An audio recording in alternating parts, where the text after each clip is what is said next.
Good morning, everyone, and welcome to a conversation about a 21st century New Deal. This panel is going to focus on the latest on affordable housing policies and funding issues in Congress and the White House.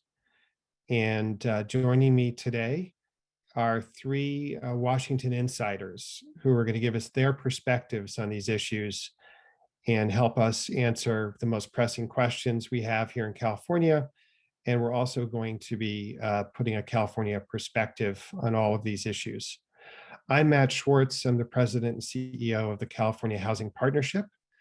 And I'm going to ask each of our panelists to introduce themselves, beginning with Peter Lawrence. Thank you, Matt, and thank you for Housing California to invite me to participate in this panel. I'm Peter Lawrence, the Director of Public Policy and Government Relations for Noah Gradick and Company, and we are a nationwide accounting and consulting firm that specializes in tax incentive finance for community development, and we are headquartered in California. Thank you, Peter. And Marguerite, will you introduce yourself, please, and take it away. All right, thank you, Matt. Marguerite Pridgeon, I'm Director of Federal Policy for CSH, also known as Corporation for Supportive Housing. I'm based in DC, although our headquarters office is in New York, and we have offices throughout the country and other places that I've heard are very desirable to go to, but I probably won't get there. But we have some wonderful folks who do a lot of good work in areas to finance supportive housing and community development. And so I'm hoping that we can learn more about how we can support folks in California through our policy efforts as well. Thank you, Marguerite. And I know some of you may have been looking for Luke Villalobos as our third panelist, but there's been some exciting new developments coming out of Washington, and Luke's boss, David Dworkin, is actually joining us instead to talk about a few of those things later on. So David, will you introduce yourself, please?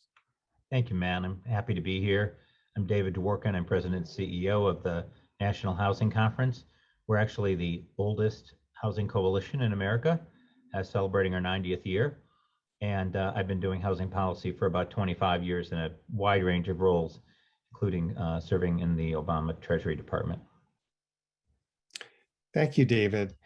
And now, before we dive into our agenda, we'd like to learn a little bit about all of you who are tuned in to this session. I want to make it as interactive as possible. So I'm going to ask our technical folks I think it's Ariel, if you could please run the first poll for us, which will ask all of you to say a little bit about yourself. Actually, we have two polls. The first one is telling us a little bit about who you are. You see it in front of you. And if you would please respond to that now. Give it another 5 seconds. All right, let's see what the poll results say about who's tuned in so far. Great, so we have a pretty good mix. We've got about a quarter of you are affordable housing developers. A tenth of you are involved in advocacy. We have another bunch who are doing other nonprofit related work. We have city, county, state employees at about a quarter of the group. And we have some finance folks as well. So that's great. And now we're going to ask you for your kind of top priorities of what you'd like to hear this discussion focus on. So Ariel, if I could ask you to run the second poll for us, that would be terrific. And this one will give you a chance to tell us again what your priorities are for hearing about what's happening in Washington. We have a lot planned here, but there's room for tailoring the agenda a bit to all of your interests. So the second poll is about to come up. We're gonna put this one in the chat. One. You're gonna do, okay. So this one is gonna come in the chat.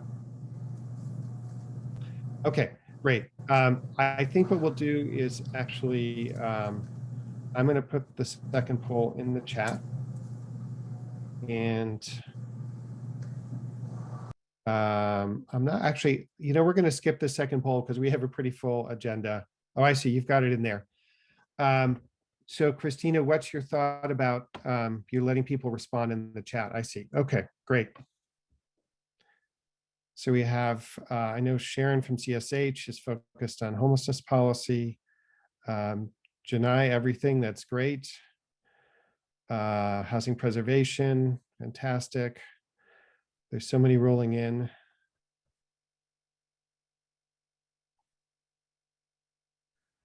All right.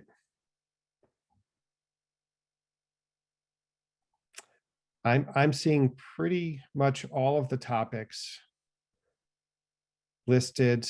Zell, I see about steps to eliminate source of income discrimination. We'll try to come back to that. Certainly California has been working on that. Land use policy, I think we can touch on a little bit at the end, Annalise. Okay, this is great input. Thank you all. I'm now going to send around in the chat the agenda outline for all of you so you can follow along here. And you can see that we're going to begin with a conversation about the American Rescue Plan that was approved by Congress and the Biden administration back in March, just to remind all of us what's already been done this year by the new administration. And Peter Lawrence, you're going to kick us off talking a little bit, I think, about what's been happening with the Emergency Rental Assistance Program, just so we're all on the same page. And of course, California is implementing our own program, but just give us the brief highlights, please, Peter. Sure. I mean, one of the key pieces of resources, and I think it's worth just stepping back for a moment and noting that, Congress in the past 14, 15 months has actually provided an extraordinarily large amount of support for affordable housing through the variety of COVID-19 related relief legislation all the way through the American Rescue Plan. And I think, one of the largest portions of that affordable housing support and resources has been the Emergency Rental Assistance Program. There was sort of two allocations, a $25 billion allocation authorized in last December, and another little bit over $21 billion that was authorized as part of the American Rescue Plan. And just this morning, talk about real-time information here, Treasury put out a new guidance on helping facilitate that emergency rental assistance. I mean, I think, we have seen across the country, both in California as well as elsewhere, wide variability in how those resources have been deployed and how quickly they're reaching tenants and landlords. And I know this is a huge concern out there in the affordable housing community. And it also is likely prompted, and I think we're going to talk about this more later, but also today, this is a very timely day for having this conference, the CDC extended the eviction order that was scheduled to expire on June 30th, the end of this month, for another month through July 31st. And I think one of the main reasons why the administration, the CDC did so was because the very slow rollout of the emergency rental assistance funds, and giving an extra month for the eviction moratorium will help further stand up and implement and distribute those really necessary funds. And before I just end here, Matt, I think it is just worth noting there's tremendous need out there. There's no doubt, but also just to keep in mind, $46 billion is almost equivalent to the entire HUD budget for any one particular year. So essentially this program was stood up in the course of a couple of months, which is an extraordinarily fast time for an entirely new program. So I know there's a lot of frustration out there, and it's very understandable, but I think it's also important to have that context. Thanks, Peter, for that perspective. Marguerite, will you talk a little bit about this new acronym called HASP, which you told me is also known as Home ARPA? We've got a lot of acronyms there. Yes. Can you explain Yes. those acronyms for all of us? Sure. Well, HASP, or Homelessness Assistance and Supportive Services Program, is also a new program that came out under American Rescue Plan. It's a $5 billion program that's funded through Home Investment Partnerships authorization. And that program is so new that HUD has decided to have a series of webinars during the summer to provide people information on, the program, and to get some input. It's more like, I don't know what the format will be, and they're kicking that off July 1. But the actual guidance on that program won't come out until fall, because this is a pretty sizable program, and it is one that does allow for capital development of affordable housing and conversion of shelters to permanent housing. It has a lot of uses, but the capital development is what we're most excited about. So we're hoping that it will be used for that purpose. That's great. And I know some of that, but there are a lot of expectations for that capital. I think I read recently, Marguerite, though, that some of that money may not be available until the end of the year. Is that correct? From what I've been hearing different things at different times, and it's very likely that, if the guidance isn't coming out until fall, it's very likely that the actual funding may not come out until the end of the year, and how it will be pushed out, I'm not really sure. I think that will be some interesting discussion on July 1, when HUD is actually having its webinar with participating jurisdictions and home, to kind of get them acclimated to this type of program, which is another piece of it. I think part of the issue is that this is very new for home investment partnerships, providing, managing a program that actually handles, temporary or transitional housing, as well as affordable housing development, and can provide supportive services for people at risk for homelessness or experiencing homelessness. That's a completely new use of that type of program. So getting folks acclimated will probably take a while, so I can understand if it's not going to be rolled out right after the guidance comes.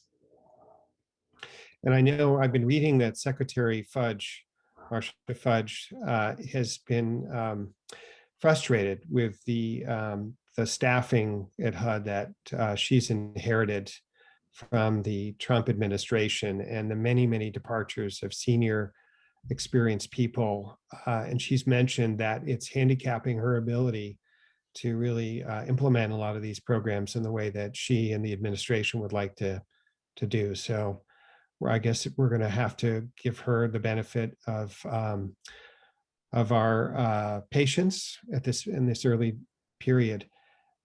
David, can you talk to us a little bit about the Homeownership Assistance Fund that was included in the American Rescue Plan?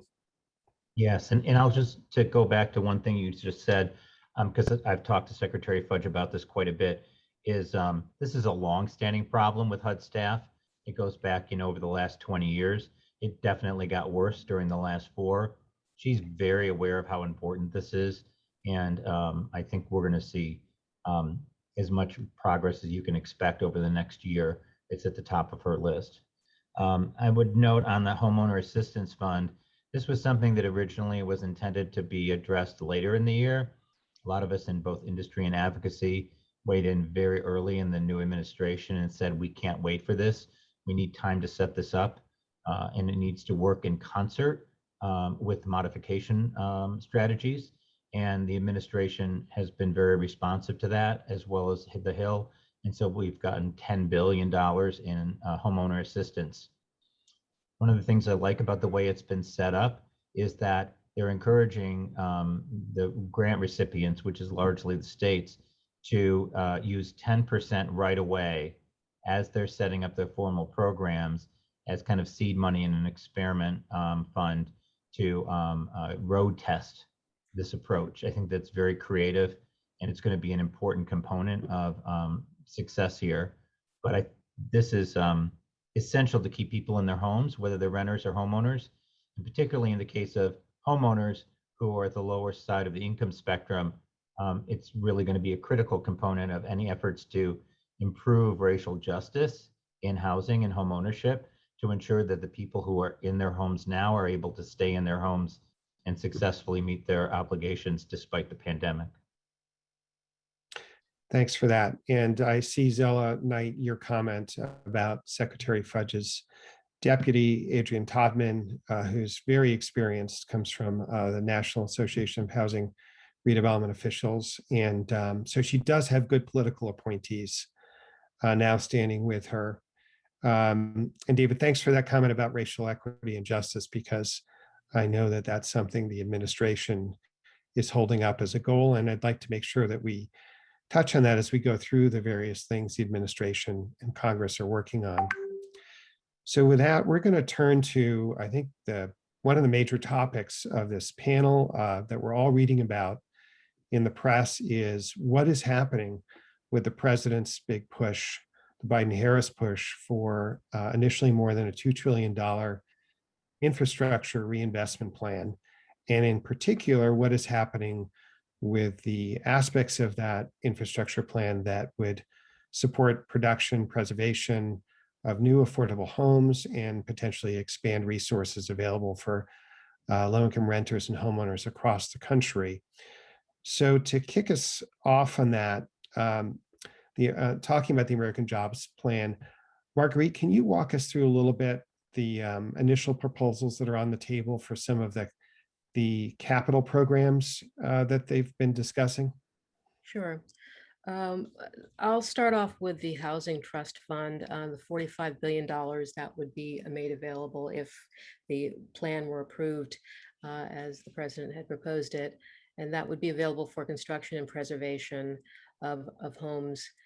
40 billion for public housing capital fund, similarly, but differently, obviously, for public housing to rehabilitate and preserve public housing. And that would also be available for addressing critical health and safety concerns. And another big chunk of capital development money is, again, under the home program.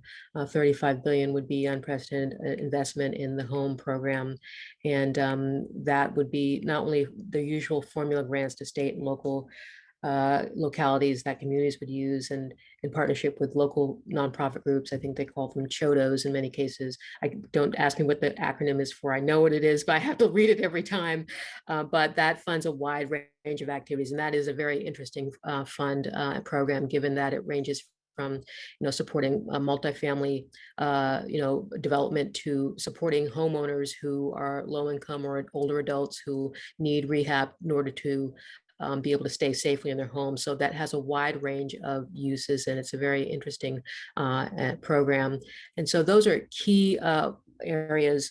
There are other pieces like expansion of the low-income housing tax credit and other a new neighborhood homes investment program through the Neighborhood Homes Investment Act. So that also is very promising because of its potential to not only produce, but to preserve affordable housing for individuals who are in families who are low income, very low income, and extremely low income. So those are highlights. As I can dig more, but those are the key things that are a focus for that.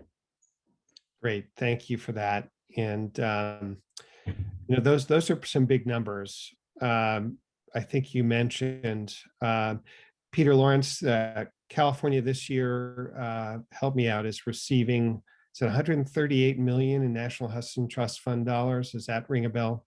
120. 120. Okay.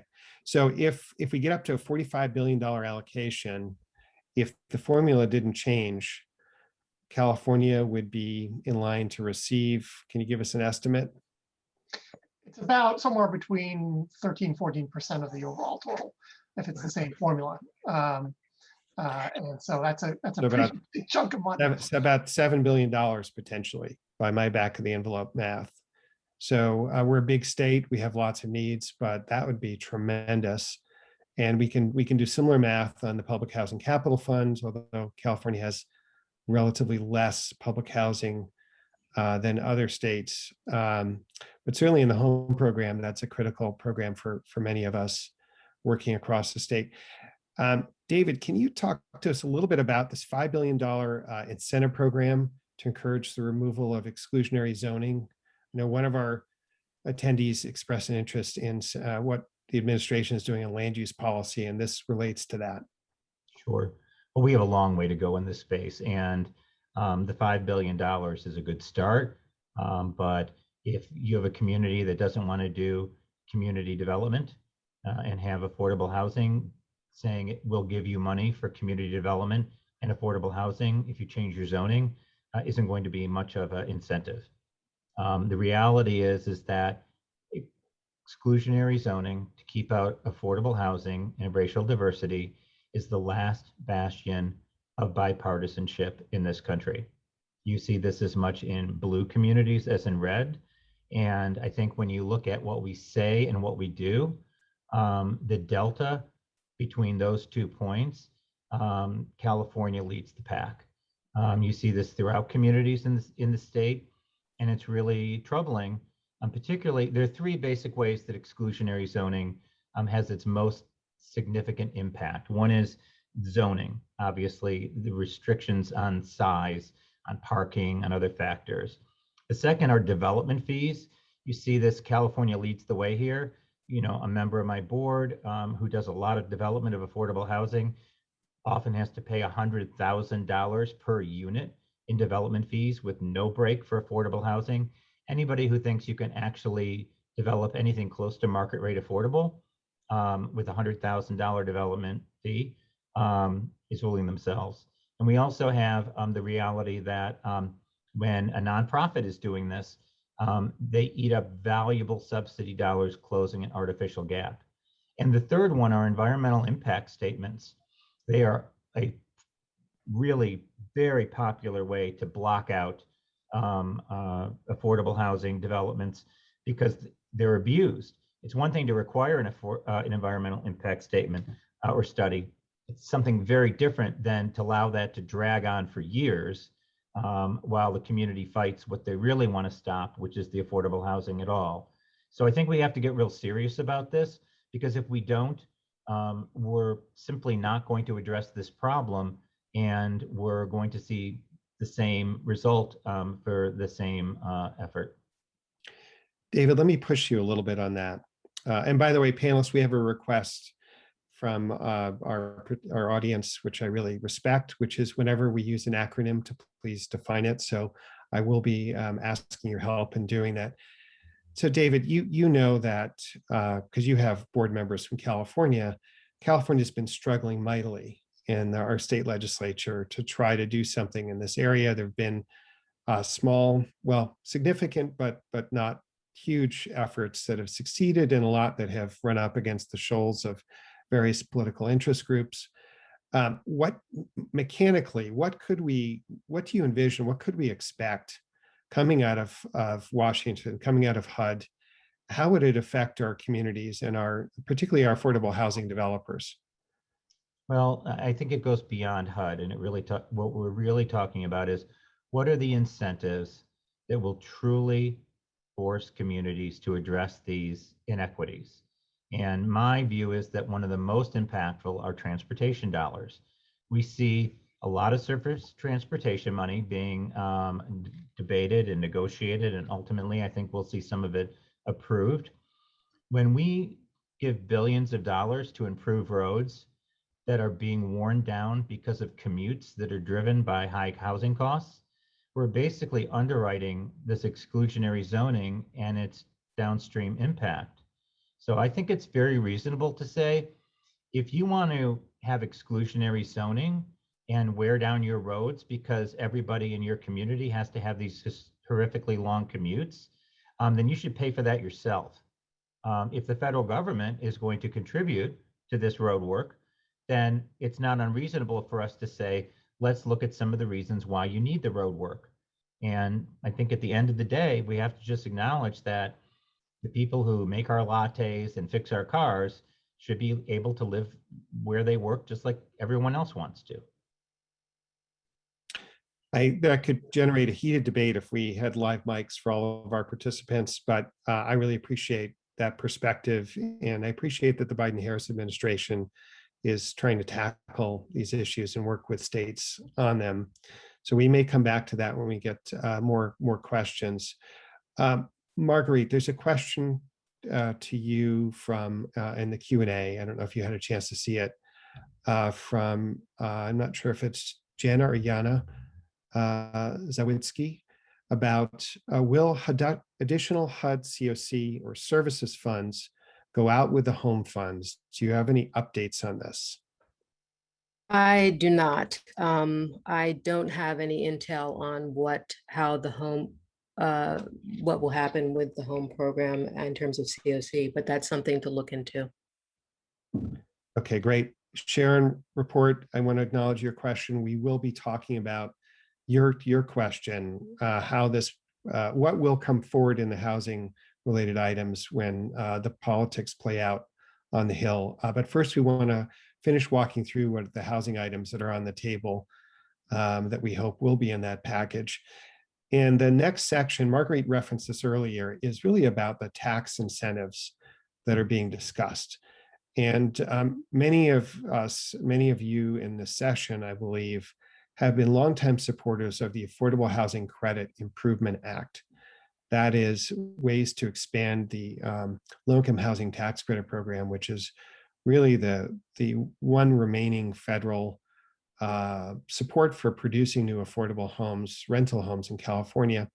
Peter, you've been at the center of the Action Coalition, our federal partners who are leading this effort to expand the low-income housing tax credit program.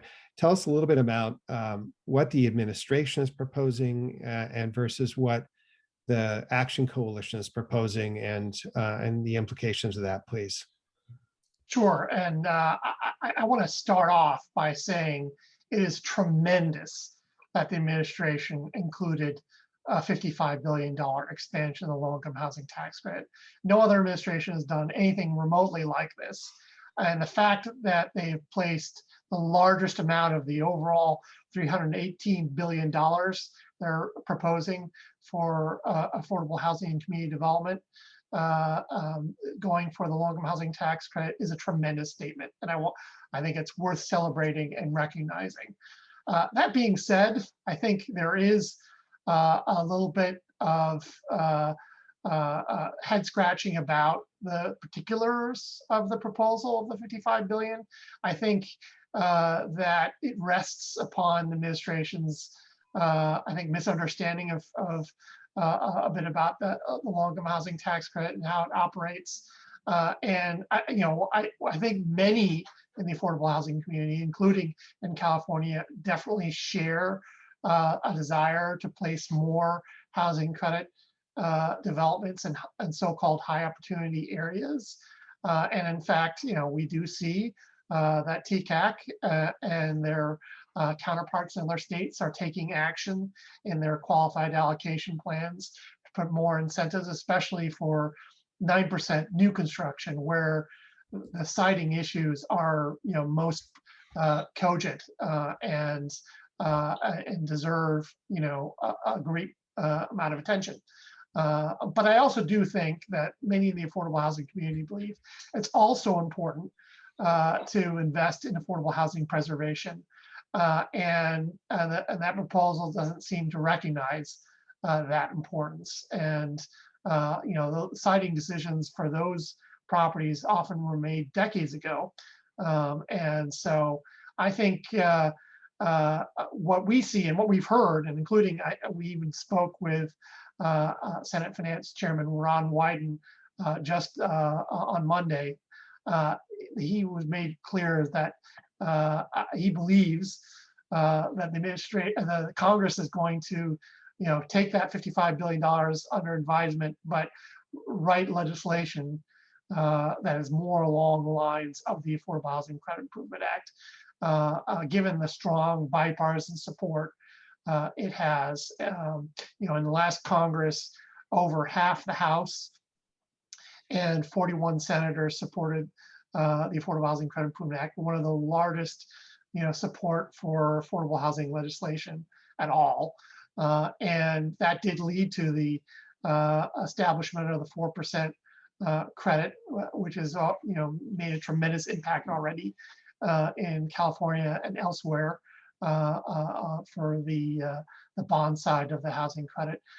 And I think what I would see is that we're likely to see something very similar to what the House included as part of its infrastructure legislation last year, the Moving Forward Act, which had a series of housing credit proposals from the Affordable Housing Credit Improvement Act. And I'm going to sort of focus on what I call the top three, although sticklers out there might call it the top five. And that is, first and foremost, you know, one of the most important provisions for California is lowering the so-called private activity bond finance buy test from 50% to 25%. California is the #1 state that would benefit from this, because we know that you could double the 4% housing credit production if that provision were enacted. And we've already seen tremendous support from the California delegation on this legislation. I want to urge you to continue to reach out to get everyone on that legislation. And now is the time to do that, because we heard just today that President Biden did announce a deal on bipartisan legislation. The legislative wheels are turning, and so you can't afford to wait to last moment. We want to make sure to get that support. And if that were to be enacted, we at Novogradac have estimated as many as 1.5 million affordable rental homes could be financed in the next decade. And it would also increase the other major provision of the Affordable Housing Credit Improvement Act would increase 9% allocations over 2 years. We believe that's going to increase production by nearly 300,000 units over 10 years. And then there are three provisions primarily affecting bond side of the program, extending the state TCAC's discretion on providing a basis boost on 9% properties to bond finance properties, providing a basis boost for rural areas and both non-metro counties as well as portions of metro counties that are eligible for USDA rural housing programs, and for Native American areas where there are often particularly hard challenges in financing housing, given the nature of tribal reservations. And all told, those three basis boost provisions would finance 222,000, we believe, over the next 10 years. And all told, all of these together for California would finance almost 330,000 units, almost doubling the amount of housing credit units in the state of California. That's an amazing and very deep summary. I'm going to ask you while we move on in the agenda, if you could put links to the Rental Housing Action summary of the Affordable Housing Credit Improvement Act. And if you want to put a link also to the Novogradac estimate of what the value of that package would be, particularly if there's one that leads to the California portion, that would be fantastic. And again, thanks for your leadership on that. I just want to note, and David, I'm going to turn to you next on the new type of tax credit the administration is proposing. But for me, when I saw the administration come out with, rather than embracing the well-vetted, broadly supported Affordable Housing Credit Improvement Act and come out with a proposal for a brand new tax credit to promote the production of affordable homes just in exclusionary areas, that follows on to what David was talking about earlier. For me, I see that as a marker.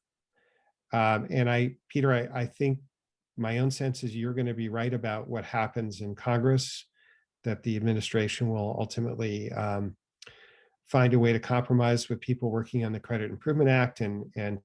But for me, it was a real sign. This administration really takes this topic of exclusionary zoning and segregation very seriously. So David, as I turn to you to ask you to tell us a little bit about their proposal for the Neighborhood Homes Investment Act, could you all, if you want to comment on my last comment too, I'd welcome that. I think the administration absolutely takes this very seriously. I think this is also a process, a political process that we're unfolding in terms of how we can really address these racial equity issues in a variety of ways. We're not always going to win these arguments. The funding itself is very important, but the attention is critical, and we are going to win some along the way. And I think over time, we're going to win more. I think that many times these kinds of issues, as we recently saw with Juneteenth, as we've seen with gay marriage in the past, they go through a long period of advancing gradually and then suddenly. And so I am hopeful that this will be one of those issues. I would say that in terms of the Neighborhood Homes Investment Act, this is actually one of the features of the recommendations of the Black Home Ownership Collaborative that we've been leading, and was announced in Cleveland with Secretary Fudge and Secretary Sherrod Brown last week, because we actually have two problems in this country. One that I know Californians are well aware of is that where housing prices are too high. But if you live in many parts of the country, and for instance in the Inland Empire and other rural parts of California, there are cases where housing prices are too low. Now, that seems ridiculous and counterintuitive, but in reality, if the housing prices aren't high enough to cover the cost of building or rehabilitating the unit, then you can't do it.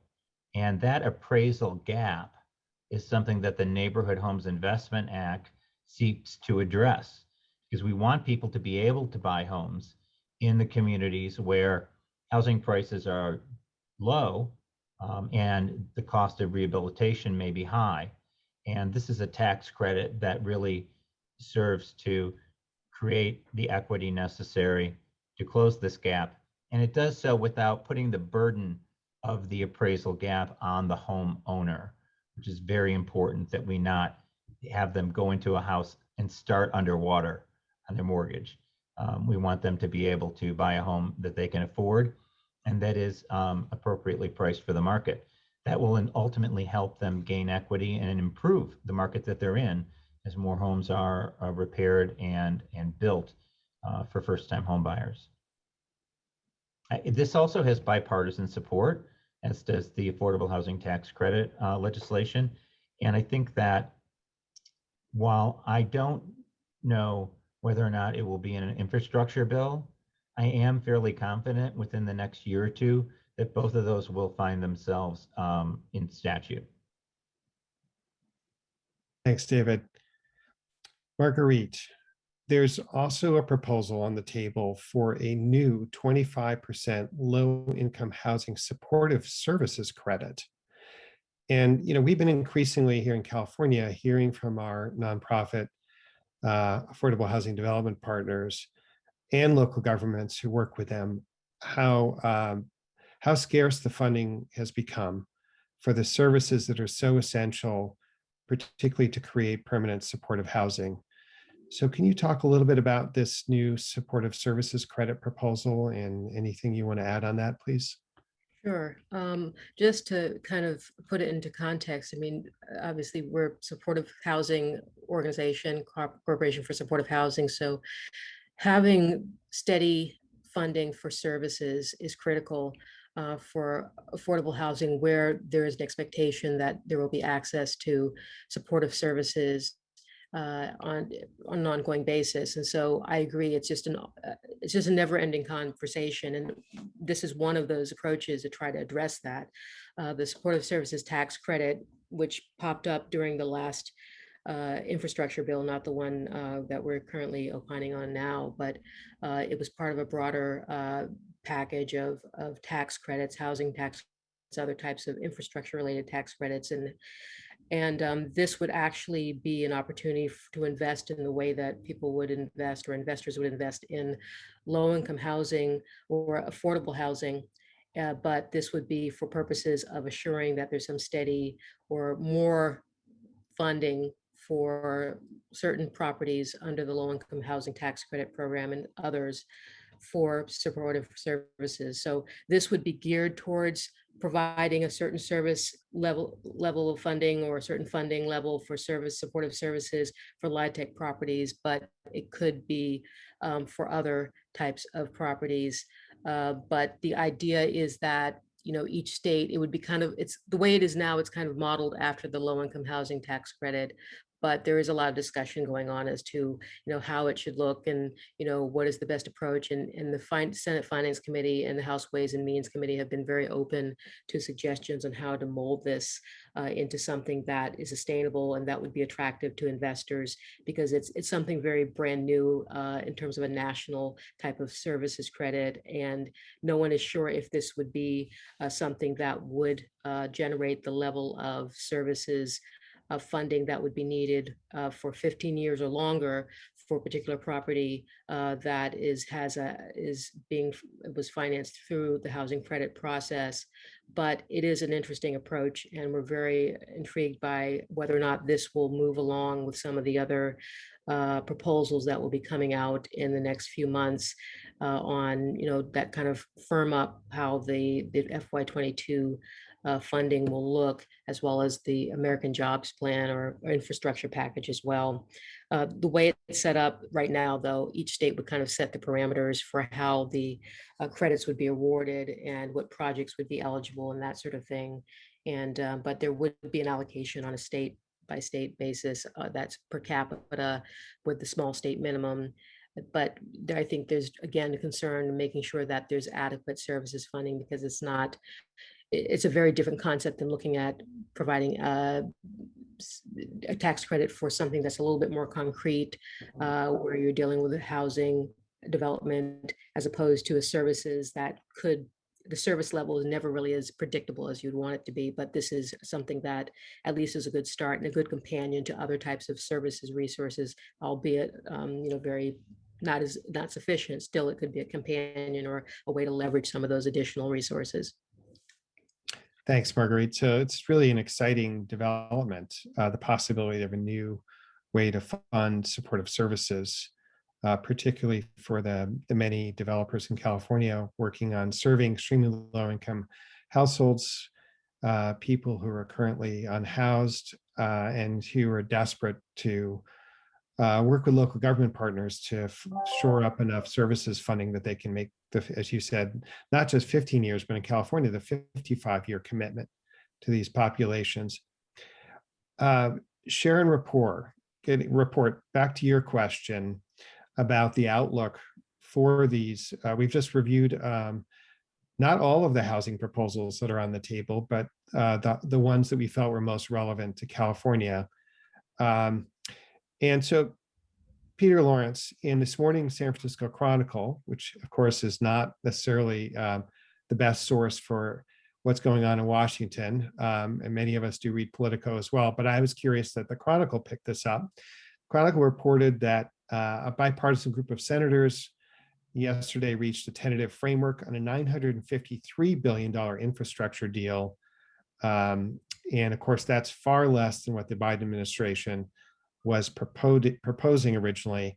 And it only includes $559 billion in new spending, which doesn't sound like it leaves a lot of room for these housing proposals that we've been discussing. So Peter, what's the situation there with that? Yeah, just to add on to that report, just moments before our session started, there was a press conference in front of the White House where, President Biden essentially announced that we have a deal on a bipartisan infrastructure legislation. And as far as we understand, obviously not every single element of this has been drafted up into legislative language yet, but it is our understanding that there is no housing as part of that deal. It was clear that congressional Republicans didn't view that housing should be a part of a traditional infrastructure package, even though many affordable housing programs certainly have bipartisan support. I think they view the priority for this particular piece of legislation is the traditional set of infrastructure funding proposals, and as such, that's what the deal they've struck has been.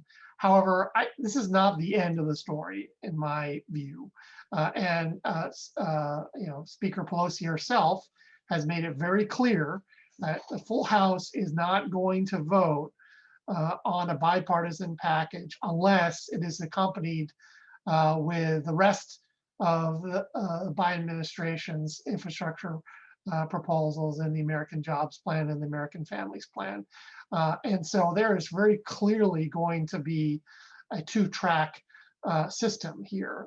And I think it also is worth just noting that this so-called bipartisan deal, you've gotten, the president and about 21 senators. Remember, you need 60 votes in the Senate to pass things, right? And there are going to be many Democratic senators who are not going to vote for something like this unless they have an assurance that it is accompanied with the other priorities. So I think, while, it's certainly what I think I see this bipartisan agreement is particularly important for, as far as what we are concerned here in affordable housing, is that it shows that President Biden has demonstrated to moderate Democratic senators like Senator Joe Manchin of West Virginia and Kyrsten Sinema of Arizona that he's done the bipartisan piece and that he's gotten an agreement on a bipartisan basis. And that will, I think, unlock their support for a partisan legislation that is done through budget reconciliation for these senators. And remember, you're going to need all 50 senators plus the vice president, as well as every Democrat in the House, practically speaking, and only 4 votes to spare in the House. And so I think it's important. And we even have seen that Senator Manchin has said he's okay with having tax policies reversed from the 2017 tax reform law as part of any infrastructure financing legislation. So he's already beginning to signal that he's okay with this two-track legislative strategy. And so it's going to take some time. So this announcement may be exciting for those who are focused on the bipartisan legislation, but there's still a few more twists and turns in the road ahead.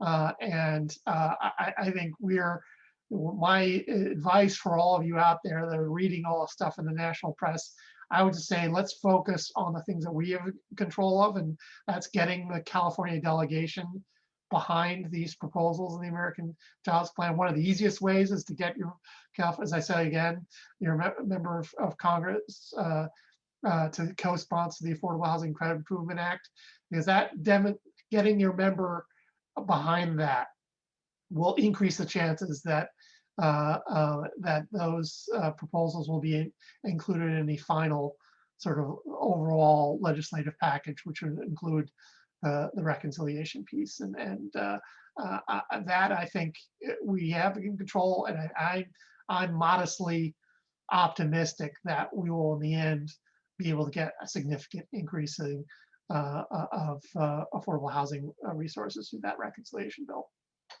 David Dworkin, do you share Peter's optimism, and tell us about how you see this process moving forward? I guess you could call me cautiously pessimistic. I think that a couple things just to say. That number one is whether you count it as $500 billion or almost $1 trillion, that's a lot of money.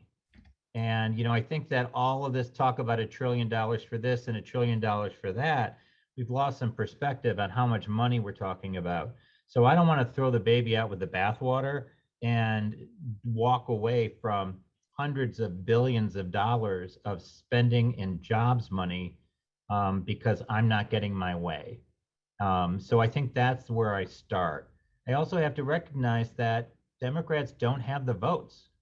we have 50 votes in the Senate, or Democrats have 50 votes in the Senate. We're nonpartisan, and a very thin margin in the House. And if we're going to really dictate the terms of this debate, we're going to have to do a much better job during the midterms and run those numbers up, because that's how it works. So I want us to also recognize that we have to be able to count to make this happen, and we're not at 60. So that is not going to get everything that housers want. But I do think that we make a very strong case and need to continue to make a strong case, especially when, I like to say we need to preach to the congregation, not the choir. So we have to make a strong case that housing is infrastructure. And what I've said is, how is housing not infrastructure? But when we talk about housing, we need to talk about what's happening in individual communities, what kind of jobs are going to be created, what are the needs, and I think sometimes we skip over that part of the process. Thanks, David. Marguerite, do you want to express an opinion on this? I was just going to add to what David was saying about the massive amount of money. I mean, this has been unprecedented, and it's exciting, but it's scary at the same time to see this much money go out. And even just during the pandemic, and now with the American Rescue Plan, one of the biggest issues is you have all this money and you have to spend it. And that's kind of a struggle, because no one was really planning the way they should be, I think, to really spend this type of money in a way that's most impactful for the people who could most benefit from a lot of the resources. And that is a cause for a step back and to see what is it that communities need? Why did things fall apart during the pandemic, even though we kind of don't know why? And what is needed to actually make communities more resilient and have those communities really tell you, because they know better than others, what needs to be done to get us to the point where we feel we're thriving, and what access do we need to resources. So I think being able to spend this money is as much of an issue as getting the money. And when we have money that we still don't know how much is left from the CARES Act, which came up during some of the negotiations, have this coronavirus relief fund money that's unspent. We have all this other stuff that's sitting around there. You want more money. So yes, we want more money, but we still need to be very, very careful in terms of how we're actually making sure that we're using the resources wisely that we're getting and that we have right now. Yeah, fair point. That we really do need to, and we face that challenge as a state as well. We, in addition to federal resources, we're struggling to get out our own state rental assistance, for example. So we'll have to keep an eye on that. We're going to come back to this question of your crystal balls on what's going to happen. But I want to note that we're not here just to talk about infrastructure proposals, the American Jobs Plan. We also want to note that for the first time in the 20 plus years I've been tracking this closely, we have major increases proposed for the HUD budgets, housing-related budget items in HUD's proposed budget. And one bit of context, the last 10 years have been hard because we've been operating under the Budget Control Act that President Obama negotiated with Republican leaders to try to encourage everyone to step up and actually increase taxes. It unfortunately didn't end up working that way, and we've been under a lot of pressure each of the last 10 years. But now the Biden-Harris administration is coming out with a proposed 15% increase on average in the HUD budget line items. So Marguerite, can you tell us a little bit about what this increase might mean in terms of the main permanent supportive housing production programs like HOME and CDBG, et cetera? Well, for the production programs that we look at, it's always a hodgepodge, because supportive housing is very expensive to develop, and a lot of this ends up being, a little bit here, a little bit there, but still, I mean, this is an unprecedented amount of money for FY22 in the FY22 budget proposal.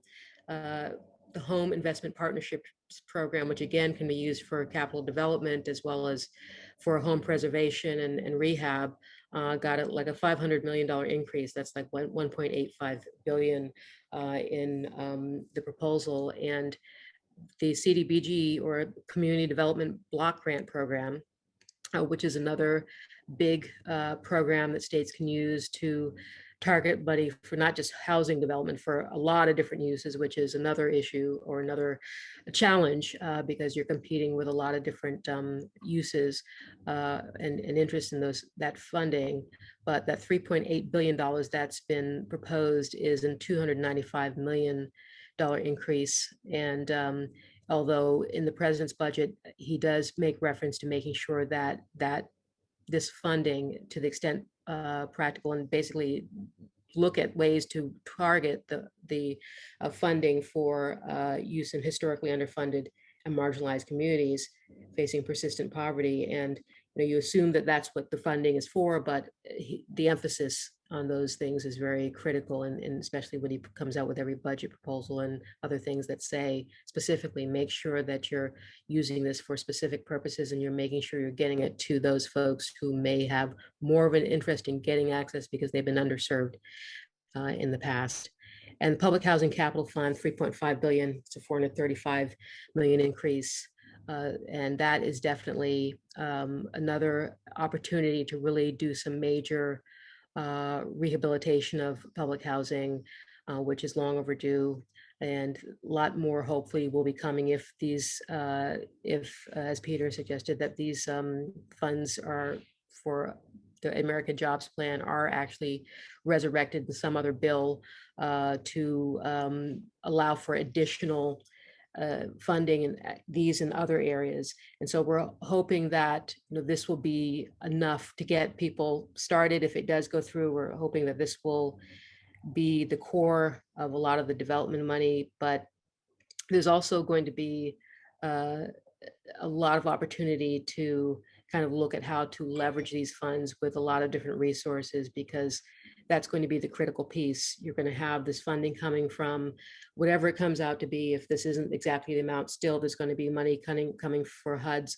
FY22 budget. You're going to have something coming out probably from the resurrected American Jobs Plan after it's put into whatever type of reconciliation bill or some other format. There may be some housing money there. And then you have all this money that is coming out of American Rescue Plan, which is still, there's development money there as well. So how developers, how investors are going to layer all of this to get to the needs of communities is going to be critical, because I think, again, the worst case scenario is that this money is available or it becomes available, and then no one can figure out exactly how to use it in a way that's most impactful, that it's just more money, and it's more money that can be used for things that in some cases there's been criticism that some of these programs like CDBG have been used for things that maybe aren't so much so for the communities in need. So layering, making sure those funds are, if they do get approved, are available for the most important uses, and that they are awarded in a way that's most equitable for the communities that have been underserved. Thanks, Marguerite. And I hope all of you saw that I put a link to the National Income Housing Coalition's summary of the administration's proposed FY 2022 budget. Peter Lawrence, looks like you have some comments to add. I just wanted to, let folks know that, this is coming down the pike pretty soon, and that the House Transportation HUD Appropriation Subcommittee is going to mark up the fiscal year 2022 budget on Monday, July 12th. And there are a number of Californians that are on that subcommittee, in particular, Norma Torres from the LA area, and Representative Aguilar from the Inland Empire. And I would encourage those of you who have relationships there to reach out to urge them to support as much of the budget request as possible. I imagine they will, because we know that the Chairman David Price is a big advocate for HUD funding, and they have put out a so-called deeming resolution, which would provide the same amount of discretionary budget resources that the Biden administration is supporting. But it's always helpful for the committee members to hear from constituents in California. So I would encourage you to do that. And then, the full House Appropriations Committee is scheduled to vote on that bill on Friday, July 16th. And there are a number of other Californians, Lucille Roybell Allard and Barbara Lee, that Josh Harder are members of the Appropriations Committee. Again, it's important to reach out to the California delegation there to urge support of that funding. But I will say that in the end game, we are not likely to get all 12 spending bills done by the end of the fiscal year, given the sort of late start.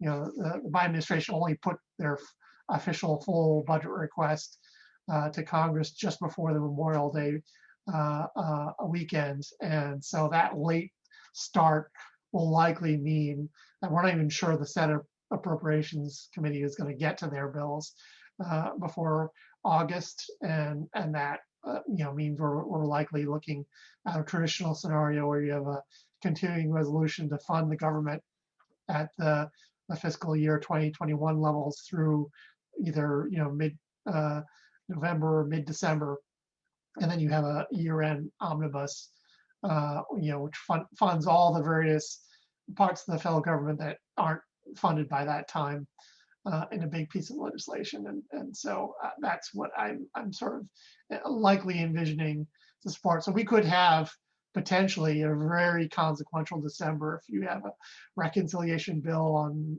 American Jobs Plan, American Families Plan, plus an omnibus appropriations bill. It could be quite a very active December at the end of the year. Thanks, Peter. And I do want to come back to that if we have time, that outlook question. But we have a bunch of questions from the audience now on some of the issues in the proposed HUD budget. The first one is from Alex, and it's about whether there's any discussion about the Faircloth Amendment. And just to remind all of us, the Faircloth Amendment states that the HUD cannot fund the construction or operation of new public housing units with capital or operating funding if the construction would result in a net increase in the number of units the Public Housing Authority owns, assists, or operates above October 1, 1999 levels. So a big constraint on public housing, at least in theory.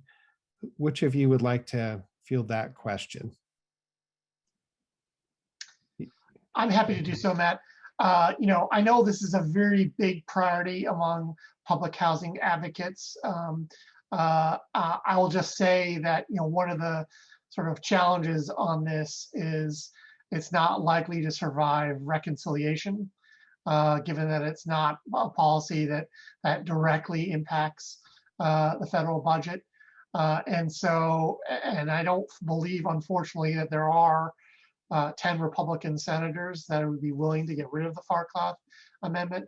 That being said, I think it is, you'd be surprised about how entrepreneurial PHAs can be, public housing agencies can be in trying to finance. I mean, we've seen that through the rental assistance demonstration, a number of PHAs have been able to sort of finance new affordable units, even under the constraints of the Faircloth Amendment. And we can, especially if you have $40 billion in the public housing capital funding that the American Jobs Plan suggests, there are a lot of innovative things you can do to finance affordable housing for PHAs to finance new affordable housing units. And I would encourage folks to sort of investigate those opportunities.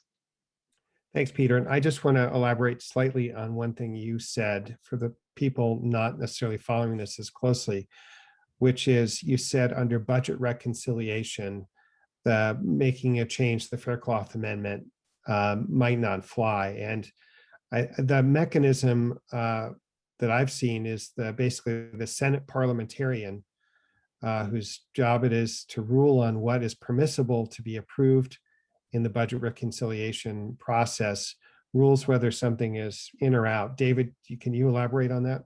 I would love to. We're doing a swan dive into the bird rule. Okay. The budget reconciliation is a way of doing a legislation that allows you to avoid the 60 vote threshold in order to be able to consider legislation initially designed to cut the budget, but it could also, in terms of the balance of taxes and appropriations, increase the size of the budget. In order to use this special option, the legislation that is in it has to be germane to actual budget matters. That means you can't really authorize changes in law on a spending or tax bill. And that's where many of these proposals end up falling short. So the problem with this and others is that it doesn't pass muster on what is referred to as the Byrd rule. That's what the Senate parliamentarian is deciding. Is it actually germane to the budget reconciliation process? And the Senate parliamentarian has been, in both parties, been very strict about how they apply the Byrd rule. Otherwise, you're really getting into territory that goes beyond the intent of the original law. So I think it's important to be able to make that argument and also recognize the limitations of the reconciliation process. It is not just a general free pass on the issues around the filibuster.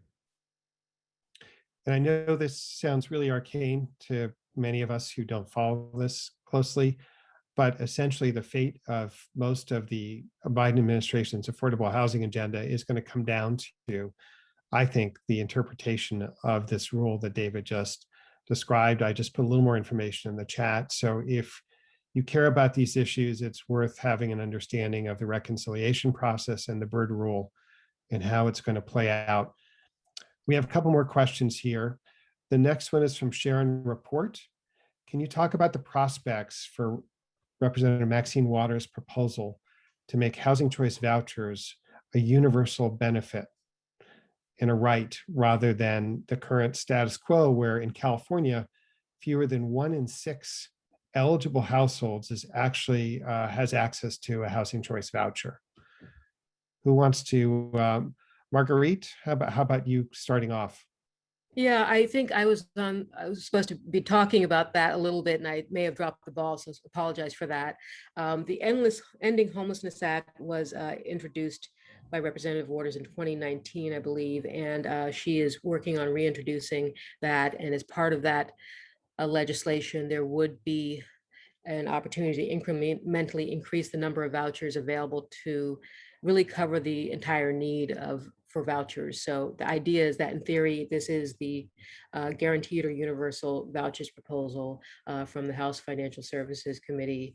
The proposal itself would cover, also addresses everything from production of housing to make sure there's enough housing for people to use their vouchers in, to actually the actual support for those who need project-based rental assistance, or those developers or housing providers who need the project-based rental assistance to actually keep the cost of the housing low and appropriate for folks who would need the subsidy. And I think in terms of the prospects, the idea of having this mass infusion of vouchers, even though the idea is to incrementally work up to the 1 million or whatever the number is, like every year there would be so many hundreds of thousands released. The idea is that you'd have to have the infrastructure to make sure that public housing agencies are able to manage this. Otherwise, you'd need to expand who could manage the program, because that's an issue now. I think that we've been hearing with even the emergency vouchers that a lot of them are, it's just that this major infusion, which isn't even close to what's being proposed, is causing a lot of heartache by agencies that just are not positioned to do that at this point. So there would be discussion, there would need to be discussion on that, and that maybe could be an enhancement to the discussion draft that's been floating around, or it could be something that's dealt with in a standalone legislation or policy, but that would have to be addressed first. And the housing production, even though it's addressed in this bill,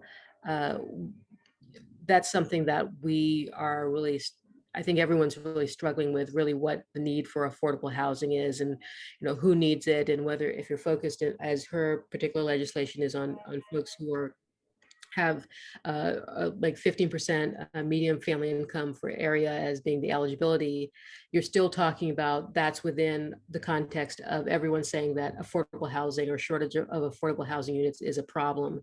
So the production piece is another problem, because if even now there are a lot of people who have vouchers and have no place to use them, or it's hard for them to apply them. So that, I don't want to be Debbie Downer here, because this is what we've all been asking for and looking for, but we need to understand that a lot of things have to be in place in order for it to work. Because if it were, let's say this were enacted and this became part of the next big proposal coming out from the administration, would it work? Could it be implemented without having that infrastructure, or that all those pieces in place? And that's the real concern there. So prospects, housing advocates will push and push for this. Everyone will push for this, and other advocates will push, and rightfully so. But we need to think about it practically as to what does it mean to run this program and make this program work properly, and how do we fix what needs to be fixed now, so that if this does have that trajectory, that it really can be implemented, as opposed to being an unfunded mandate in a sense, because it's just not really going to ever be fully resourced to work. That's right. I think, one of the things, and Secretary Fudge is very focused on this, is how do we make all of these programs more efficient and more effective, so that the funds we have go further, and then more people take advantage of the programs that are in place. And vouchers are definitely one of those issues. We have to really understand and address some of the reasons why landlords aren't taking these. Some of them just don't want, those people in my building. That's a separate issue. But many others are worried about paperwork requirements, unfunded mandate issues, how they really deal with compliance going forward. And we need to listen to them. But I think we have to look at these holistically, and we should continue to make this case that discrimination for source of income is wrong. But I also want to ensure that in the meantime, we're leveraging as much as possible the money we have and the vouchers we have. Great. Well, I can just say that, expanding the housing voucher program is one of the top priorities for everyone that I've worked with in California. And it relates to the next topic. Allison Riley, a former colleague of mine who's doing great work building permanent supportive housing, asks, is there an increase in the portion of Section 8 vouchers that can be project-based? And I'll just add that under the current the latest legislation governing this allows a base of up to 20% of housing authority's voucher authority to be project-based, and an additional 10% for serving, basically for creating permanent supportive housing. In California, we now have, I believe, about a dozen housing authorities that are already either at that limit or quickly approaching it with plans to approach it. So this is becoming a very big issue for us. So who wants to speak to the project-based voucher expansion piece? I'm happy to, unless Marguerite, I don't know, I'll defer to you on this. Okay. While it's true that California is sort of leading the pack here on project-based, and it always has been, unfortunately, there are a lot of PHAs across the country that are now we're close to those caps. And I think the challenge has always been that given federal legislation, that is not enough. You need a critical mass of a number of people reaching that limit in order for there to be enough momentum to change policy beyond that, unfortunately. And I will note that, in the president's fiscal year 2022 budget request, he is asking for 200,000 more vouchers. So that presumably means, so if even a proportion of which of that 200,000 were included in the final fiscal year 2022 budget, any of those agencies that are at the cap could then use those additional, vouchers that get allocated to do more project basing. But to have an increase beyond that, and I think, one of the, I would say, if people ask, well, why is there a cap at all? And I think, one of the major reasons why there is a cap is that, at some point you couldn't project base everything theoretically, because one of the rules under the project-based voucher program is that after a year, anyone who's in a project-based voucher assisted building has the ability to request a tenant-based voucher to go elsewhere. And given that reality, probably the highest you could theoretically go and have even a practical program to operate would be 50%, because anything beyond that, you would have a problem in administering that mobility feature of the project-based voucher program. So, I don't think you're going to be able to get above 30% unless and until you get a greater percentage of PHAs nationwide. They're hitting the cap. All right, well, that's a good reality check, Peter. We will start reaching out to our partners in other states, because it really is important to California. One of the Roadmap Home 2030 proposals is that the cap be lifted for low vacancy markets, as we have throughout much of California, to 50%, that exact level you described as perhaps the maximum functional level. So we'll keep pressing this. Allison Riley, I hope you and others on this call will join in reaching out to Maxine Waters' office. She has a terrific staffer, well, several terrific staffers, but one with whom I've worked over the years, Jonathan Harwitz, who worked for Corporation for Supportive Housing, worked for a Low-Income Investment Fund, worked in the Obama administration and in the Senate. And Jonathan understands project-based vouchers very well. So I hope many of us will reach out to him. And in addition to urging the approval of increased vouchers, we'll talk about the project basing piece as well.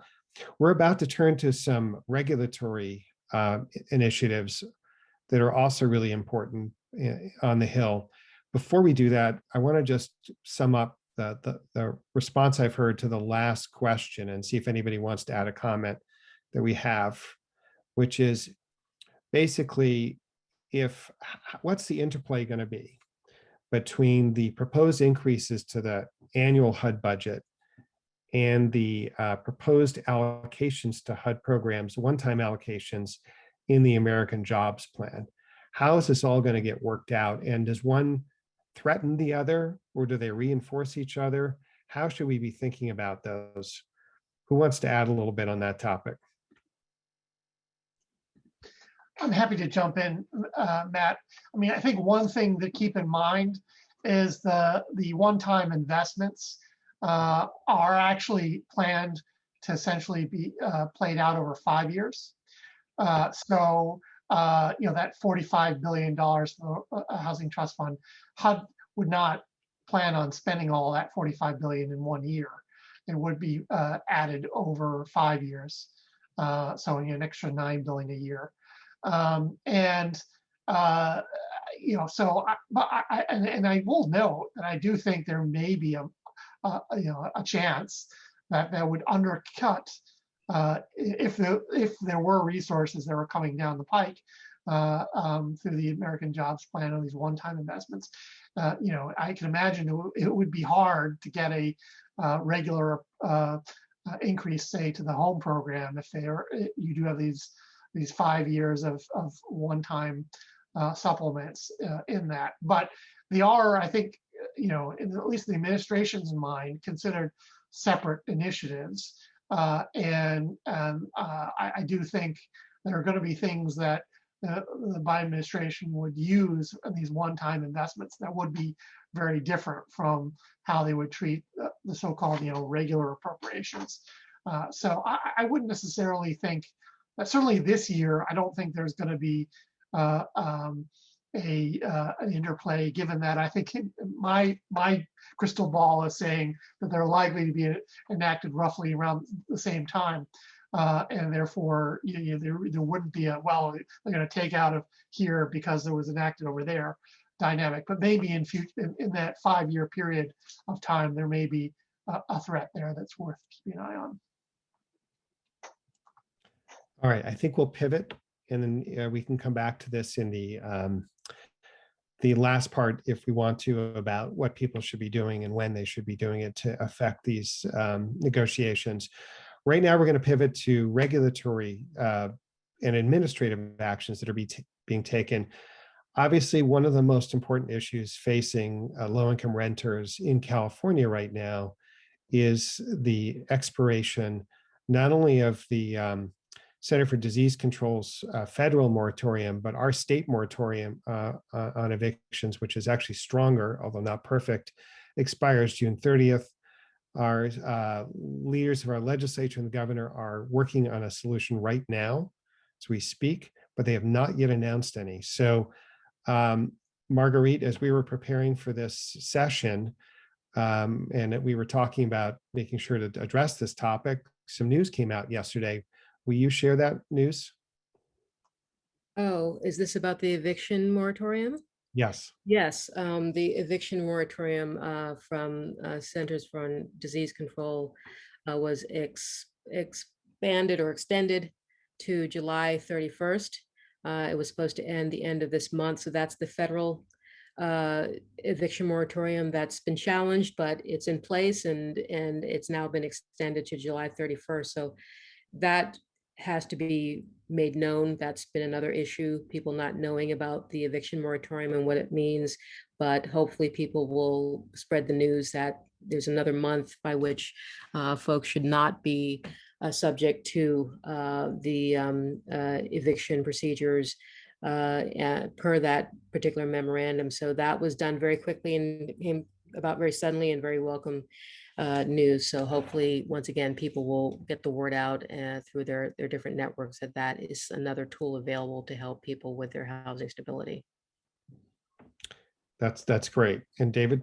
Yeah, I think that having the extra 31 days is great. I think that it is not going to fix this problem. Paying the rent will fix this problem. We have an enormous amount of money in the system in order to do that. It is very hard to reach the majority of landlords who are very small property owners and their tenants who are also really out of much of the mainstream of what we think of as, political discourse. And we have got to reach them.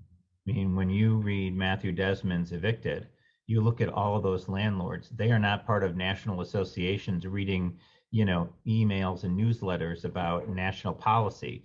They have 5 or 6 units and they're struggling to make ends meet themselves. We've got to reach them and help them to understand how to navigate this process and get the rent paid without having to displace their tenants. The tenants need to know that they have access to this money.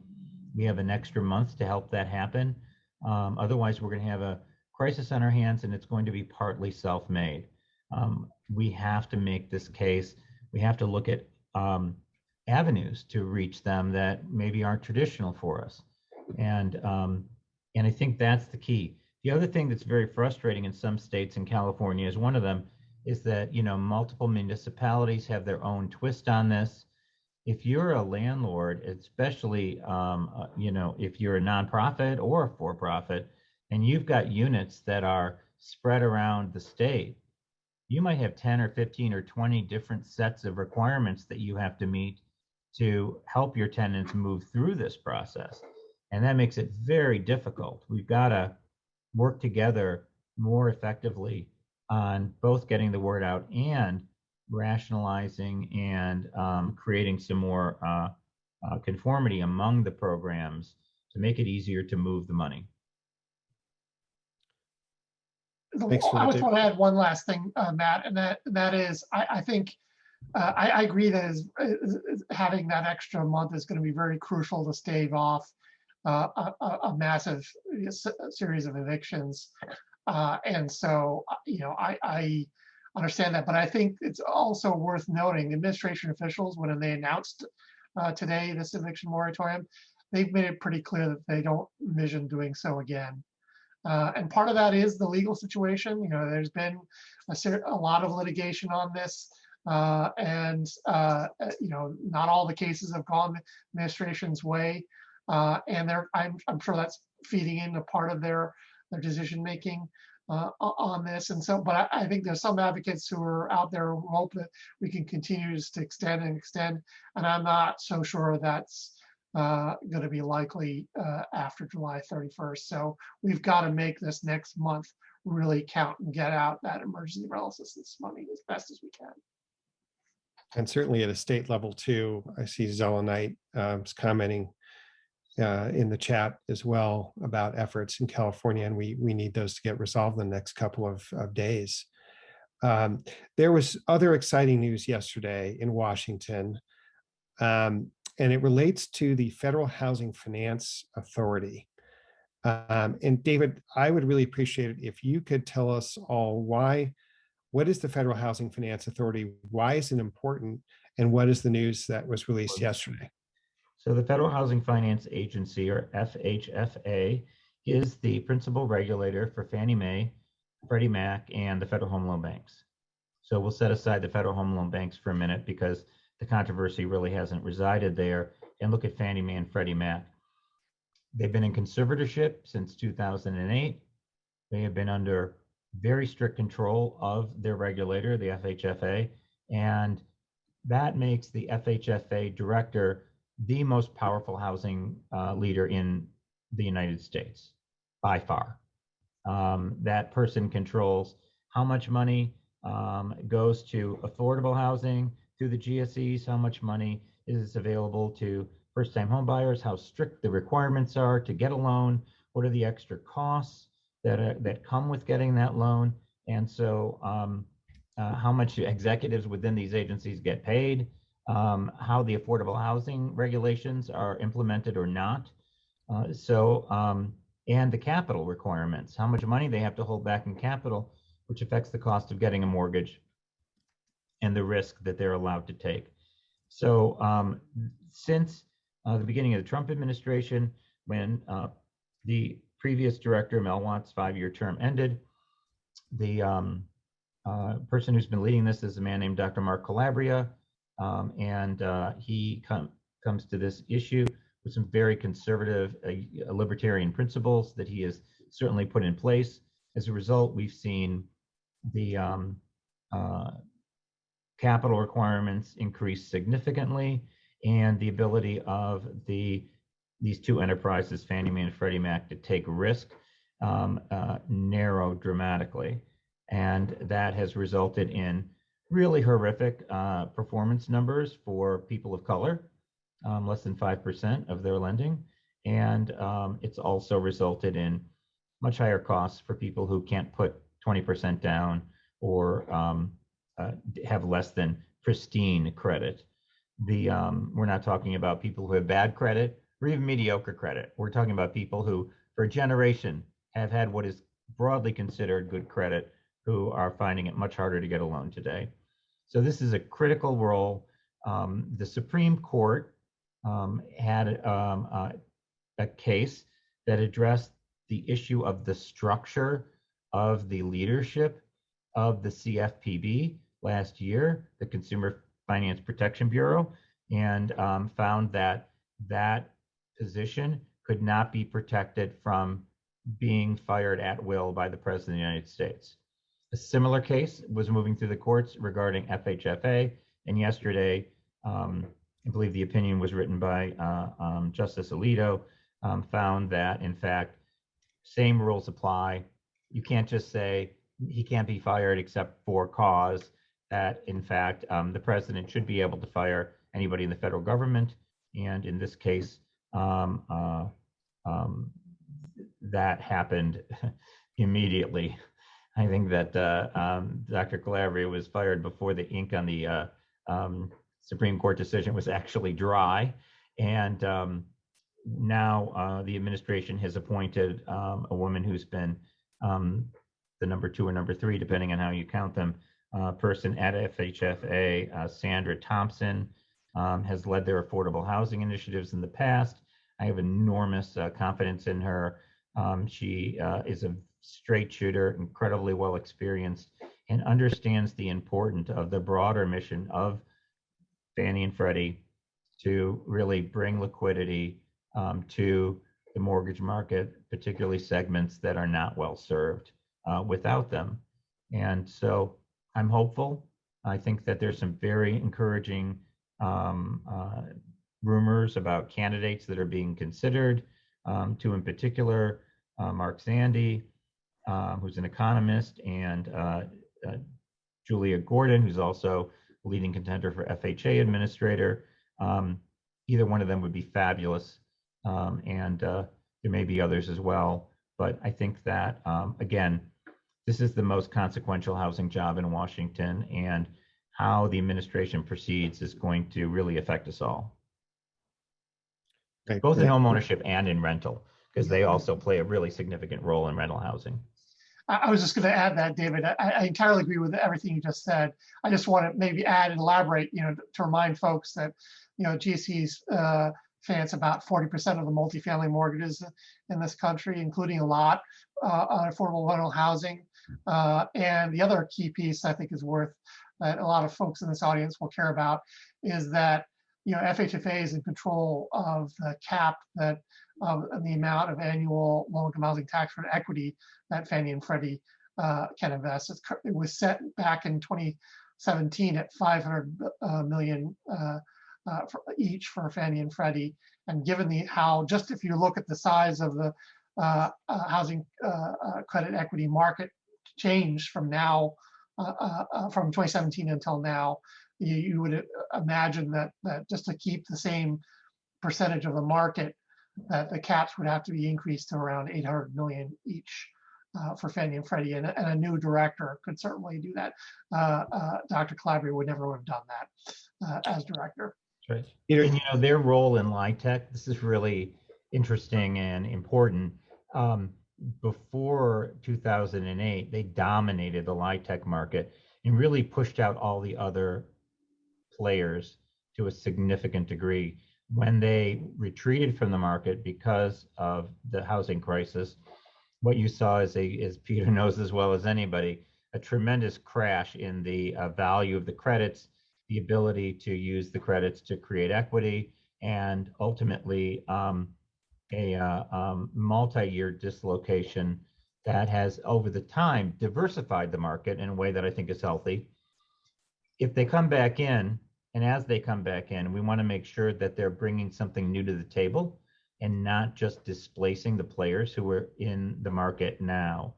One of the things that, so I argued very much against this, and when I was at Treasury, they did the 500 change right before I left, and it seemed like that was a reasonable compromise.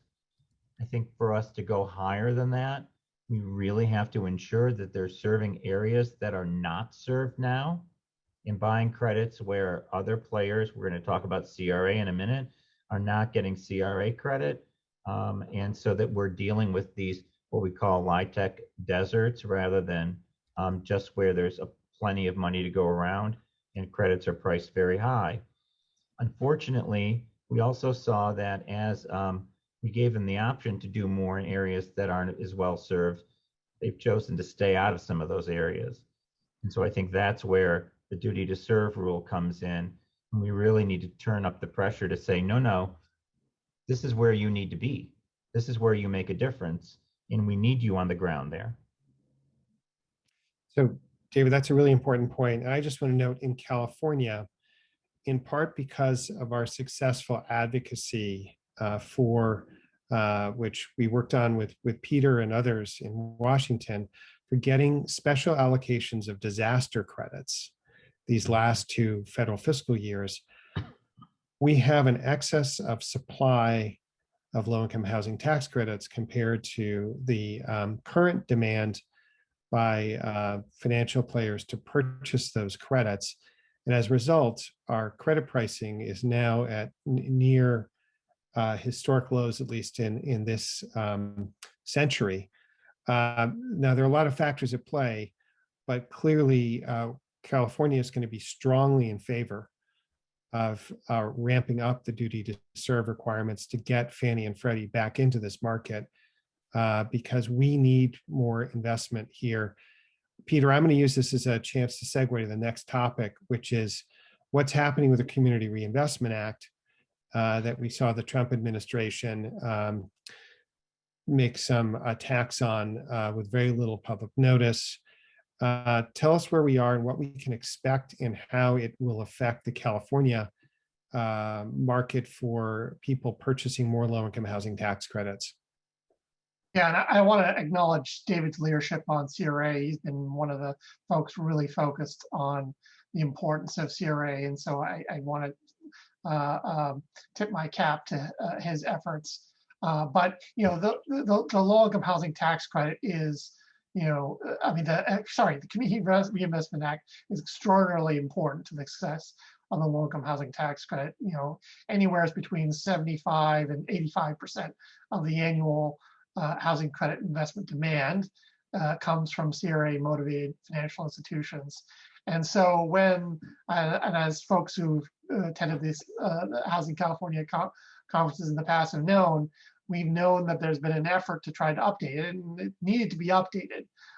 You know, the last time you had a significant rewrite of the regulations was 1995. And so it was long overdue. Lots of this changed in banking and how it operates in that time period. But the way that the Office of the Comptroller of Currency did it last year, I think was not supported by not only, you know, much of the affordable housing community, but by much of the banks themselves. And so in light of that, when after the Biden administration named an acting comptroller, Michael Hsu, who's a former Federal Reserve official, they've essentially put off the implementation of the 2020 regulations. And so I think where attention will go now is through the Federal Reserve's approach, which they put out their own advance notice of proposed rulemaking on the Community Reinvestment Act, which got a lot of input, including from the National Housing Conference and others, to talk about the importance of CRA for affordable housing. And I think once Biden administration nominates a permanent comptroller, and that we will see efforts on that along those lines, along the Federal Reserve's proposal to move forward.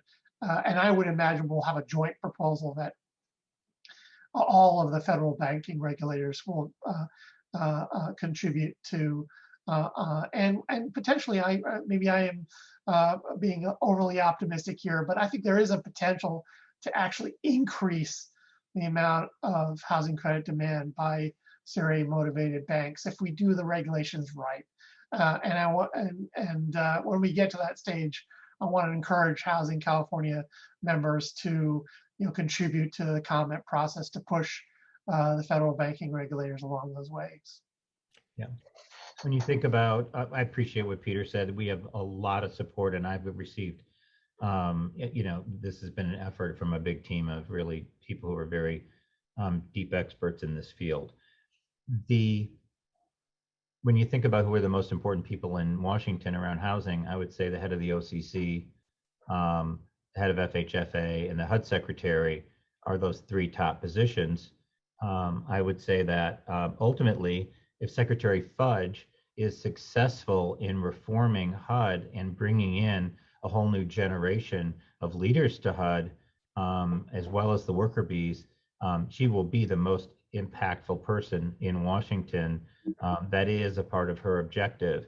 In terms of CRA, the focus has really shifted from the OCC, thank God, to the Federal Reserve, particularly Governor Lael Brainerd, but also Chairman Jay Powell, who have taken a really significant leadership stake in this important issue.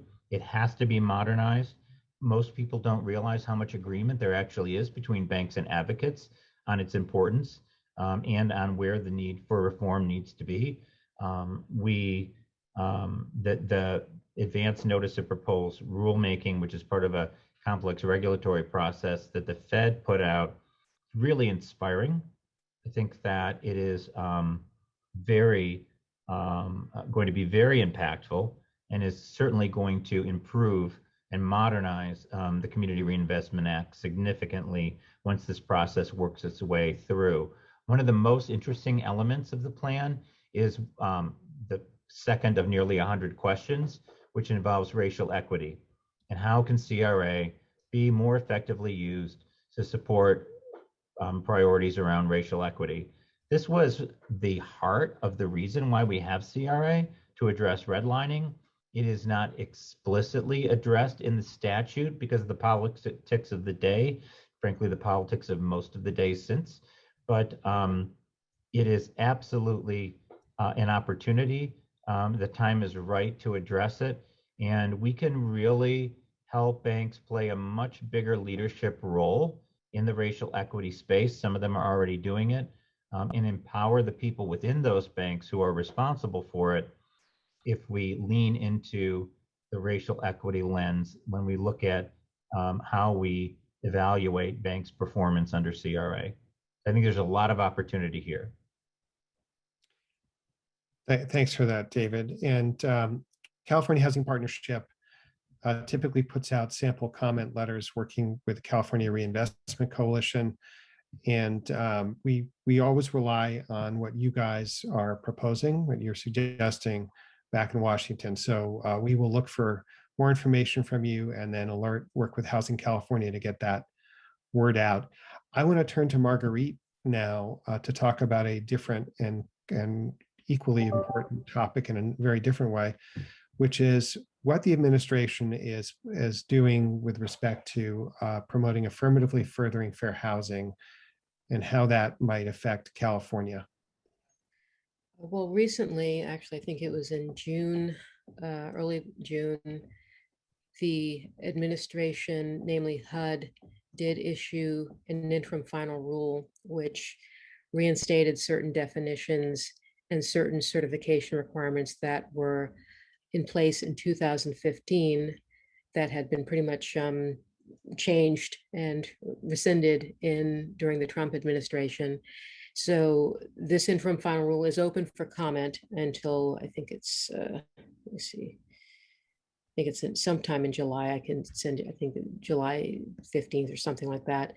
But essentially, it's a long document that pretty much says that we had put these in place after going through the proper notice and rulemaking process, whereas the previous rule was not. It pretty much was an attempt to kind of take some of the teeth out of the affirmatively furthering fair housing rule, which would require recipients or participants in HUD programs who provide housing to take affirmative steps to ensure that there's fair housing, in addition to certifying annually that they've done it. So this is a change in perspective and a change in tone, in that they're putting out they're putting out this as an interim final rule, even though it's kind of adopting something that was already put out through the rulemaking process and allowing people to comment. That did not happen really with the last affirmatively furthering fair housing revision under the last administration. It was pretty much, these are the new definitions, this is the new certification requirements, these are things we're taking away, deal with it. So this is promising. It sends a message that, again, that the administration seems very committed to ensuring that there's fairness in housing opportunity, that those who participate in federal programs are taking the requirements very seriously to affirm and to uphold, as well as to promote fair housing, and that this will be a process that will kickstart a lot of the activities that hopefully will be more robust in terms of ensuring that this is happening, take place as things evolve in HUD. One of the things that is always of concern is when you're dealing with certifications and you're dealing with reports, it still is paper. And you have to have some mechanism by which to follow up and make sure that things are actually happening the way they're supposed to be happening. So that's been one of the criticisms of any type of program that pretty much relies on this type of effort. But there is a mechanism to do that. And hopefully, again, HUD will pair this reinstatement and recommitment to ensuring that those who receive or federal funds and participate in federal funds are upholding the fair housing guidelines through the affirmatively furthering fair housing certification and compliance process. This kind of goes into the other topic, which I don't know if I can jump into that now, but the executive orders that the president has also put out on advancing equity, as well as the fact sheets and the statements he's put out with his budget about advancing equity and making sure that barriers to accessing resources such as housing are removed and that we identify where they are and try to knock them down. Those are very much sewn within every type of statement that I've seen that's come from the administration, again, which is a very good sign. It does show a definite commitment to making these things a reality. So hopefully, again, these will be implemented. I think where we are now is wanting to see what happens after these things are reinstated, after the statements are made, after information is collected on what the barriers are to implementing these types of regulations or implementing the budget provisions, what happens next and who's going to be watching to make sure that they are happening. That's where we want to be, and making sure that things are really being followed, because at the end of the day, we've kind of seen some of it before, but it doesn't always come out to be as it doesn't come out to be very real when you have funding and have things that go to other levels of government, and you never know, depending on the state, who will actually take it seriously, who will actually follow through, and whether or not there will be any consequences if it's not followed. So I'm sure that's not the case with California. But that's always the issue when you have these types of national directives or national commitments. At the end, it always comes down to whether or not it's going to be followed and who's going to make sure it's going to be followed and what are going to be the consequences when it's not. Thanks, Marguerite.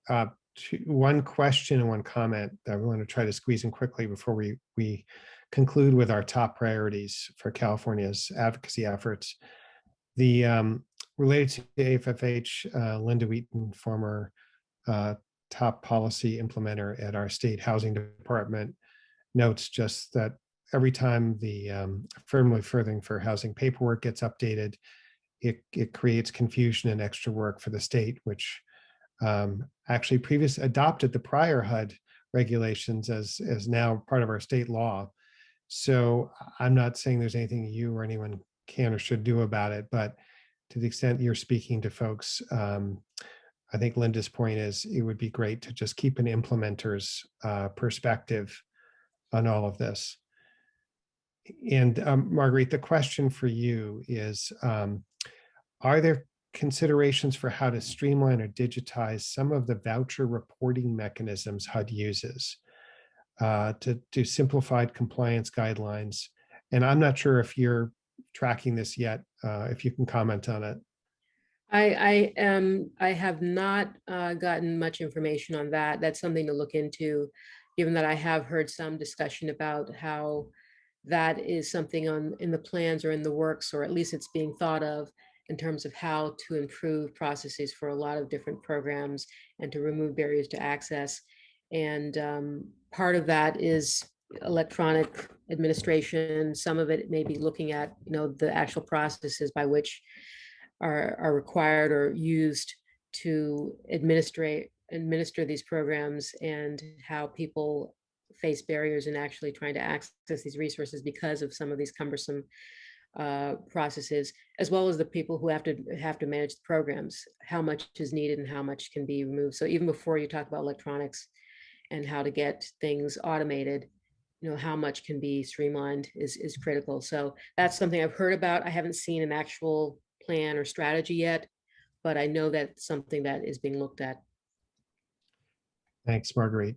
All right, we are now getting down to brass tacks here.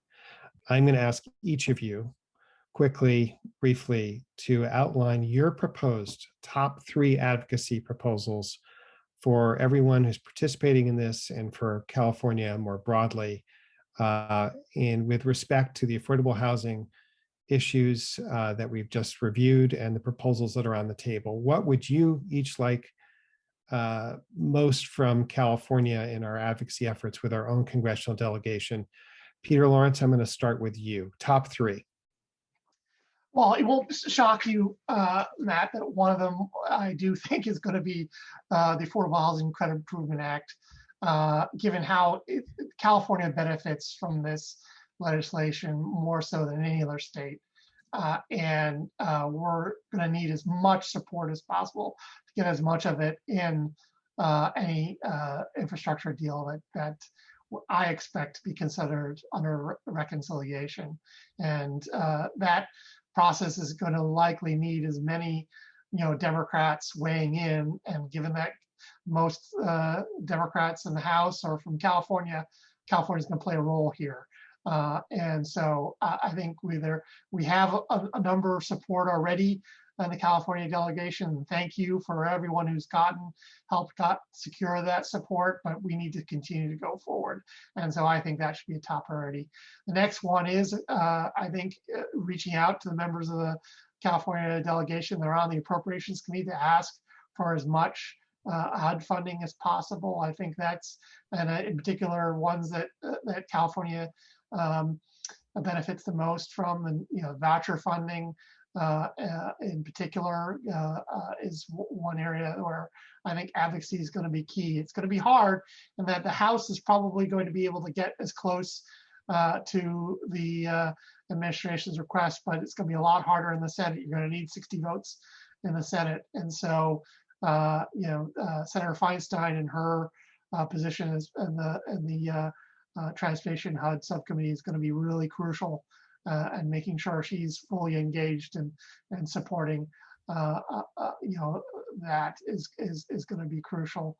And then I would just say, I think that, and this is maybe you think of this as a cop out, but I would say making sure that we get that emergency rental assistance out to as many Californians as possible. It's really, I think, going to be a crucial part.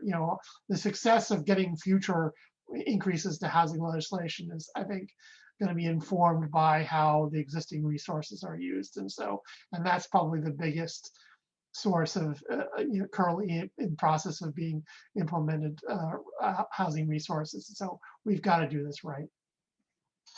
Thanks, Peter. I'm going to ask you to put those top 3 in the chat, please, and then also put them in the app chat afterwards. Marguerite, are you ready to go? Your top 3? Sure. My top 3, since Peter said everything else that I would say legislatively, other than also consider supportive housing as you work on plans for how you're actually going to get to the brass tacks of allocating money for projects. Mine are really non-legislative. But number 1, I would say start with community. If you're an advocate, yes, we're talking about federal policy, but at the end, what we want to focus on is what do communities need? What do they need to thrive? And that means communities need to really drive a lot of what is going to be done and what needs to be done. So where you have grassroots and community-based organizations that are really focused on communities, that is a good start. Find out what it is they need, what it will cost, and work with those communities to get to the actual decision makers and planners, and make sure that you can support them so that it's not always coming from just top down. This is the money we have, this is what we can do, here's what we're going to do with it. It really can't just be a kind of peripheral thing anymore. It has to be communities driving a lot of this. So that's what, I don't know if that's really 3, but those are the real things that I think are most critical. The funding comes later. I mean, we've got a lot of money, but figure out what you want to do and make sure that the communities are getting what they need out of this, and then figure out how to braid resources, leverage resources to pay for it. Great. And as we turn to you, David, for your top three, everyone else, you're about to receive a poll in a minute to state your top three. So I hope, I'm not sure if it's Christina or someone else, but if you can put out the poll right now, there it goes. All right, David, your top three, please. So number one by far is spending the money that we have received on emergency rental assistance in the housing homeowner assistance fund. If we don't spend this money, the ability to get more money in the future is going to be significantly harmed. It really is on us. And what does that mean? That means that the way California is set up, there are a lot of individual programs. People who are listening to this call in your organizations and staff need to look at what are the programs that affect my constituency? How are they doing getting the money out? Are they going to get out on time? And if not, what do they need to change in order to get it out? Because we've got to get it out. That moratorium could end at any day with a court case. In any case, it's going to end by the end of July 31st. So if you don't want to see evictions in your community, you've got to get that money out the door. Number two, I think agree with Peter, the Affordable Housing Tax Credit or Affordable Housing Credit Improvement Act, very important as a national priority. Number three is the Neighborhood Homes Investment Act. It, along with the HCIA, probably has the best chance of being passed because they both have bipartisan support. So those are the three priorities. But if we don't get the emergency rental assistance spent, it's going to be a bleak 10 years ahead of us, making the case for any more money for just about anything. Thanks, David. And I'm seeing Karen Flock and potentially others weighing in through the chat. Karen is calling out increasing supply of housing choice vouchers, increasing capital funding for production preservation, and improving racial equity by focusing on affirmatively furthering fair housing. That's great. Samantha, I see you calling out the vouchers and also the National Housing Trust Fund and homeless assistance grants. Marguerite, if you want to quickly put yours into the chat, you're welcome to do that. Otherwise, I think we heard you. Zella, I see you about increasing vouchers and also regulatory relief for public housing authorities, and of course, affirmatively furthering fair housing. Joyce, thank you for your comments also about the voucher increases and homeless assistance grants. It is noon. We're going to wrap up. Please look for opportunities to weigh in with your members of Congress coming up. Housing California will be reaching out. California Housing Partnership, my organization, will be reaching out to you. And of course, our national partners will be reaching out. Please join me in thanking our panelists who they didn't fly 3,000 miles today to be here with you, but they did set aside valuable time for them in Washington. So Peter, Marguerite, David, thank you so much for giving us this time, your insights and your wisdom. Look forward to working with you again through the months as we go. Thank you, Matt, and thanks for Housing California for having this session. It's really a crucial time for California. Thanks for having us. Great panel. All right, take care, everyone, and stay active.